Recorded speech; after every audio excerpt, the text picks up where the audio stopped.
మనం ఎల్లప్పుడు ఎల్లవేళలా సంతోషంగా ఆనందంగా జీవించడానికి కావలసిన కొన్ని జీవిత సత్యాలను గురించి ఇక్కడ తెలుసుకుందాం.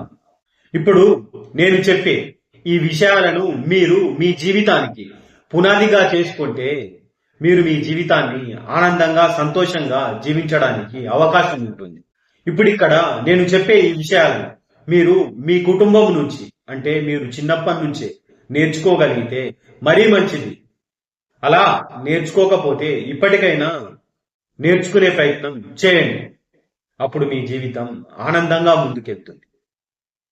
మీరు ఎక్కడైనా గౌరవంగా తలెత్తుకొని నిలబడగలరు. అందులో మొదటిది ఎదుటి వారిని గౌరవించడం. అంటే నువ్వు నీ ఇంట్లో ఉన్న పెద్దవాళ్ళను, అమ్మా నాన్నలను ఎలా గౌరవిస్తావన్నదే నీ అసలైన సంస్కారం. అంటే నువ్వు బయటి వ్యక్తుల్ని ఎలా గౌరవిస్తావు, వాళ్లకు ఎలా మర్యాదిస్తావు అనే విషయము నీ ఇంట్లో ఉన్న వాతావరణాన్ని బట్టే ఆధారపడి ఉంటుంది. తన ఇంట్లో వాళ్ళకి ప్రేమ మర్యాద ఇవ్వలేని వాడు బయట ఎంత గొప్పగా కనిపించినా, ఎంత హుందాగా ప్రవర్తించినా అది నటన మాత్రమే అవుతుంది. ఎందుకంటే గౌరవం అనేది మార్కెట్లో దొరికే వస్తువు కాదు. అది నీ ఇంటి వాతావరణంలోనే చిన్నప్పటి నుండి నీకు అలవడాలి. కాబట్టి నువ్వు మీ ఇంట్లో వాళ్ళని మర్యాదగా చూడు, మీ అమ్మా నాన్నలని గౌరవించు. అప్పుడు ఆ మర్యాదని ప్రపంచంలోని అందరిపై చూపగలవు. ఇది నీ నిజమైన విలువను తెలియజేస్తుంది. రెండవది, నీ దగ్గర ఉన్న మాటలే, అంటే నువ్వు మాట్లాడే మాటలే నీ అసలైన విలువను తెలియజేస్తాయి.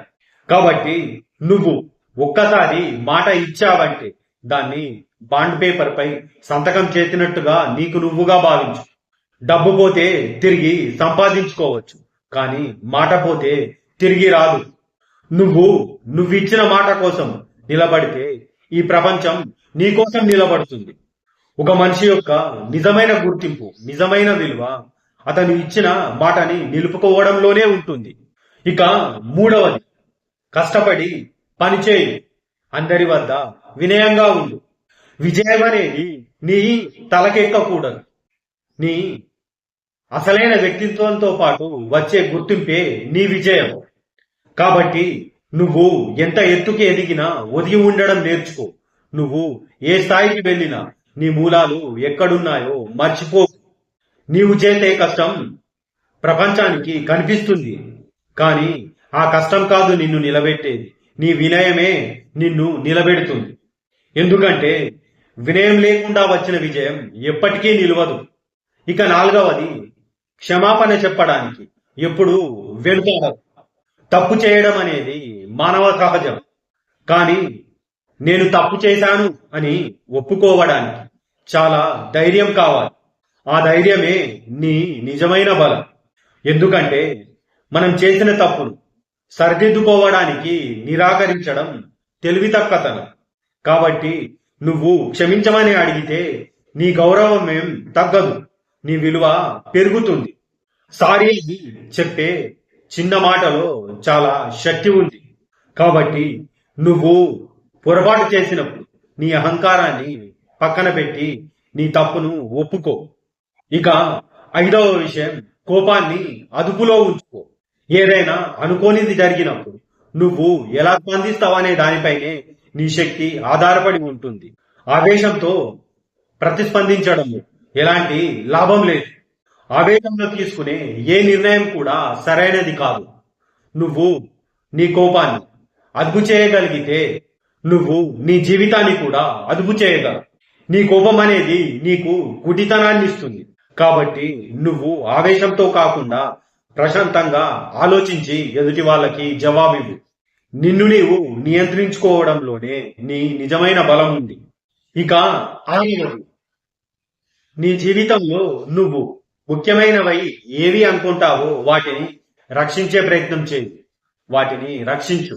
అంటే నీ కుటుంబం, నీ నిజాయితీ, నీ ఆత్మవిశ్వాసం, ఇవే నీకున్న ఆయుధాలు. వీటిని ఎల్లప్పుడూ రక్షించుకో.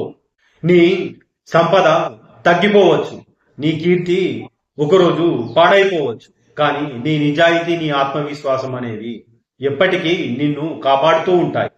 కాబట్టి కుటుంబం, నిజాయితీ, నీ ఆత్మవిశ్వాసం, నీ జీవితంలో నువ్వు మొట్టమొదటి ప్రిఫరెన్స్ వీటికి మాత్రమే ఇవ్వాలి. వీటిని ఎప్పటికీ వదులుకోకు. ఇవి నీ విలువను పెంచుతాయి.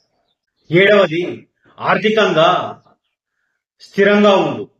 అంటే డబ్బును ఆదా చేయి, ఖర్చు పెట్టు, పెట్టుబడి పెట్టు.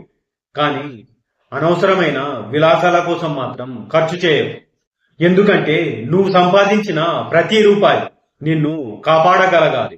నువ్వు ఇతరులకు నీ విలువను చూపించుకోవడానికి ఖర్చు పెట్టే ప్రతి రూపాయి నీ భవిష్యత్తుపై ప్రభావాన్ని చూపుతుంది. డబ్బు సంపాదించడం ఒక కళ అయితే దాన్ని తెలివిగా ఖర్చు చేయడం, తెలివిగా పొదుపు చేయడం అనేది ఒక విద్య. ఇతరుల కోసం జీవించి నీ హోదాను పెంచుకోవడానికి ఇతరుల కోసం ఖర్చు పెట్టకు. నీ భద్రత కోసం నువ్వు ఖర్చు పెట్టు. ఇక ఎనిమిదవది, తక్కువ మాట్లాడు, ఎక్కువ విను. వినడం అనేది శక్తివంతమైన ఆయుధం. ఎందుకంటే మాట్లాడడం కంటే వినడం వల్లే మన జ్ఞానం అనేది పెరుగుతుంది. నువ్వు మాట్లాడినంతసేపు నీకు తెలిసిన విషయాలనే మాట్లాడతావు, తెలిసిన వాటినే చెబుతావు. కానీ ఇతరులు నీకు తెలియంది కూడా మాట్లాడవచ్చు, నీకు తెలియంది కూడా చెప్పవచ్చు. కాబట్టి వారి నుంచి నేర్చుకునే ప్రయత్నం చేయి. అందుకోసం నీ నాలుకకు కాకుండా నీ చెవులకు ఎక్కువ పని చెప్పు. నిశ్శబ్దంగా వినడం నేర్చుకో. ఆ నిశ్శబ్దంలోనే నీ జ్ఞానానికి పునాది ఏర్పడుతుంది. తొమ్మిదవది, నీ సమయానికి నువ్వు విలువివ్వు. నీ సమయాన్ని నువ్వు ఏ ఉద్దేశం లేకుండా, ఏ అవసరం లేకుండా అనవసరంగా ఖర్చు చేయకు. జీవితంలోని ప్రతి నిమిషాన్ని నీ లక్ష్యం కోసం ఉపయోగించుకో. డబ్బు పోతే తిరిగి వస్తుంది, కానీ సమయం పోతే ఎప్పటికీ తిరిగి రాదు. కాబట్టి నీ సమయాన్ని నువ్వు ఎదుటి వాళ్ళ కోసం కేటాయించే ముందు ఒక్కసారి ఆలోచించు. దేనికోసం కేటాయిస్తున్నాను, ఎందుకోసం అనే విషయాన్ని. నువ్వు నీ సమయాన్ని గౌరవిస్తే ఆ సమయం నిన్ను గొప్పవాణ్ణి చేస్తుంది. పదవది, నీ వాళ్ళని నువ్వు ఎటువంటి షరతులు లేకుండా ప్రేమించు. నిజమైన ప్రేమకు నువ్వు ఇది చేస్తే లేదా నువ్వు ఒప్పుకుంటే అనే ఇలాంటి షరతులు ఎప్పటికీ ఉండవు. అలా మాట్లాడడం అనేది ఇవ్వడం తీసుకోవడం అనే ఆలోచన మాత్రమే, అది ప్రేమ కాదు. నువ్వు ఎవరినైనా ప్రేమిస్తే వారిని వారిగా అంగీకరించు. వాళ్ళు నీకోసం ఏది చేసినా చేయకపోయినా నీ ప్రేమ మాత్రం వారి పట్ల స్థిరంగా ఉండాలి. అప్పుడే అది నిజమైన బంధం. నిజమైన ప్రేమ అనేది ఒక ఒప్పందం కాదు, అది సహజ సిద్ధమైన హృదయ స్పందన. కాబట్టి ఎటువంటి షరతులు లేకుండా మనస్ఫూర్తిగా ప్రేమించు.